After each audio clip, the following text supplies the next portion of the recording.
Bonjour à tous. On commence ce tour de la presse sportive en Espagne par la une géniale de Sport ce matin. Afin de résumer la conférence de presse de Gérard Piqué hier avec la sélection espagnole, le quotidien a lâché ce titre « C'est Queda, il reste !»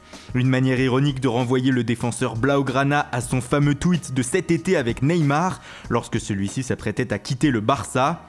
Néanmoins, Piqué devant les médias a voulu calmer les polémiques hier.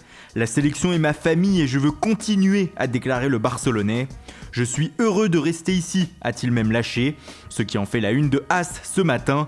Pour Piqué, place désormais au terrain avec un seul but, se qualifier pour la Coupe du Monde. Un autre feuilleton en Europe est aussi sur le point de se terminer, celui du nouvel entraîneur du Bayern Munich. Et comme le rapporte la presse allemande depuis hier soir et notamment Bild, à la surprise générale, c'est Jupp Heynckes qui devrait reprendre les rênes du club. Le comeback de Jupp, titre le journal allemand.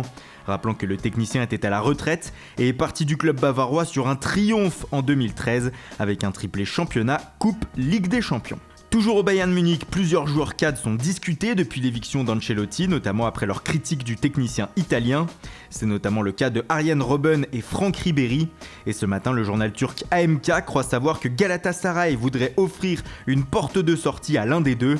Le club d'Istanbul aimerait accueillir dans ses rangs soit le néerlandais, soit le français. Décidément, les clubs turcs ont de très grandes ambitions ces derniers temps. Autre information qui a surpris tout le monde ce matin, celle du journal Le Parisien. Selon le quotidien français, le Paris Saint-Germain serait prêt à sacrifier Edinson Cavani afin de faire venir Alexis Sanchez. Libre en juin prochain, le Chilien peut négocier une arrivée dans n'importe quel club à partir de janvier. Une opportunité pour Paris qui pourrait le voir arriver gratuitement en juillet 2018. Mais afin de payer son salaire et de se donner de l'air avec le fair play financier, Antero Henrique réfléchirait à sacrifier un joueur, et celui-ci pourrait être Edinson Cavani. L'Uruguayen est critiqué par le directeur sportif du PSG qui ne le trouve pas assez efficace. Surtout, il pourrait rapporter pas moins de 80 millions d'euros au PSG, ce qui n'est pas rien. En Angleterre, on parle transfert, mais pas pour de bonnes raisons. Ce matin, la presse anglaise et notamment le Mirror Sport rapporte que Newcastle a été reconnu coupable hier par un tribunal de fraude fiscale sur plusieurs transferts datant de la période 2010-2013.